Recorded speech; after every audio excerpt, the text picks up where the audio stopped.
Breaking చూస్తున్నాం. BJP కేంద్ర ఎన్నికల కమిటీ సమావేశం వాయిదా పడింది. రేపు లేదా ఎల్లుండి ఎన్నికల కమిటీ సమావేశం కానుంది. ఇప్పటికే కాంగ్రెస్, బీఆర్ఎస్ అభ్యర్థులు ప్రకటించి రేసులు దూసుకుపోతున్నాయి. ఇలాంటి తరుణంలో ఎన్నికల కమిటీ సమావేశం వాయిదా పడటం, అభ్యర్థుల జాబితా ఇప్పటికీ విడుదల చేయకపోవడం ఇప్పుడు కార్యకర్తల్లో ఉత్కంఠ నెలకొంది.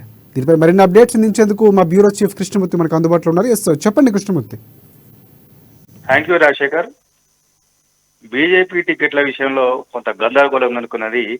ఎంతెంత దూరం కోసుకో దూరం అని చిన్నపిల్లలు ఆడుకున్నట్టుగా బీజేపీ టికెట్ల కేటాయింపుల పరిస్థితి నెలకొన్నది. 3 రోజుల క్రితం జరగాల్సినటువంటి కేంద్ర ఎన్నికల కమిటీ సమావేశం చివరి నిమిషంలో వాయిదా పడింది. ఈ రోజు సాయంత్రం 6:30కు భేటీ అవుతుంది. భేటీలో కొంత మిజోరం, తెలంగాణకు సంబంధించినటువంటి అసెంబ్లీ అభ్యర్థుల ఎంపిక విషయంలో ఒక కొలిక్కి వస్తుందని పార్టీ చెబుతూ వచ్చింది. అయితే ఈ రోజు ఆల్ ఆఫ్ సడన్ గా కూడా మరోసారి సాయంత్రం 6:30 జరిగేటువంటి పార్టీ ఎన్నికల కమిటీ సమావేశం వాయిదా పడింది. రేపు కానీ ఎల్లుండి కానీ జరిగే అవకాశం ఉన్నాయని చెప్తా ఉన్నారు. ఇప్పటికీ స్పష్టంగా అంటే రేపా ఎల్లుండా జరుగుతుందా లేదా అన్న విషయంలో పార్టీ ఇంతవరకు స్పష్టత ఇవ్వటం. ఇటువైపు మన రాష్ట్రానికి సంబంధించి మనం పరిశీలిస్తే బీజేపీ కొంత వెనక ఉంది. బీఆర్ఎస్ ఇప్పటికీ అభ్యర్థులు ప్రకటించడంతో బీఫామ్లను ఇచ్చేసి ఎన్నికల ఖర్చులకు సంబంధించినటువంటి చెక్కులను కూడా పార్టీ అధ్యక్షుడు చంద్రశేఖర్ అందించి ప్రచారంలో అభ్యర్థులను బరిలోకి దింపి కొంత దూకుడుగా వెళ్తా ఉండేది, కొంత ముందంజలో ఉంది. మరోవైపు కాంగ్రెస్ పార్టీ 55 మంది అభ్యర్థులను తొలి జాబితాలో ప్రకటించి వాళ్ళకు సంబంధించినటువంటి క్లియరెన్స్ ఇచ్చేసి అక్కడ వాళ్ళకు కూడా ప్రచారంలో ముందుంది. రేవంత్ రెడ్డి కూడా అందుకు సంబంధించి నిన్న వికారాబాద్ వెళ్లి ప్రచారం చేసి కాంగ్రెస్ పార్టీ ఇచ్చిన 6 గ్యారంటీల పైన ప్రచారానికి నిన్న నుంచి రేవంత్ రెడ్డి క్షేత్రస్థాయిలో ప్రచారానికి శ్రీకారం చుట్టారు.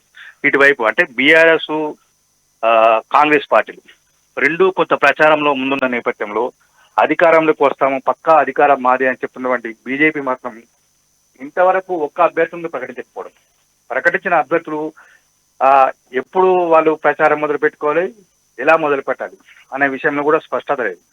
అయితే ఈసారి మనం గమనించాల్సిన విషయం అంటే గతంలో కంటే భిన్నంగా రాష్ట్ర పార్టీ వ్యవహరిస్తున్నగా మనకు స్పష్టమవుతా ఉన్నది.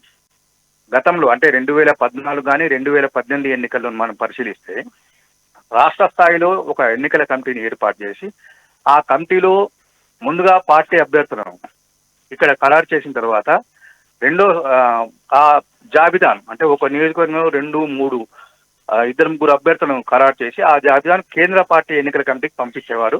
అక్కడ కేంద్ర పార్టీ రాష్ట్ర ఎన్నికల కమిటీ పంపించినటువంటి లిస్టును జాబితాను పరిశీలించిన తర్వాత ఎవరు పోటీ చేయాలి, ఎవరు అర్హులు అనే విషయాన్ని స్పష్టత తీసుకున్న తర్వాత తుది జాబితాను ఇచ్చేది. కానీ ఈసారి రాష్ట్రంలో ఎన్నికల కమిటీ అనేది రాష్ట్ర పార్టీ ఎన్నికల కమిటీ నియమించలేదు. అయితే ఎవరైతే ఇక్కడ కీలక నేతలు ఉన్నారో వాళ్ళు ఒక పార్టీ కార్యాలయం కూడా ప్రైవేటు స్థలంలో ప్రైవేటు ఇంట్లో కూర్చుండి అభ్యర్థులను ఖరారు చేసి ఆ జాబితాను కేంద్ర పార్టీకి పంపిస్తున్నారు.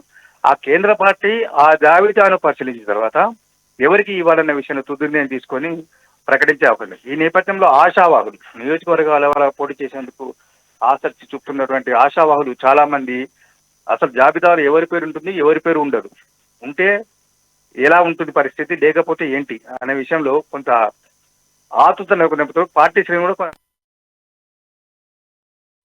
Updates Krishnamurthy. Right, thanks for updates Krishnamurthy.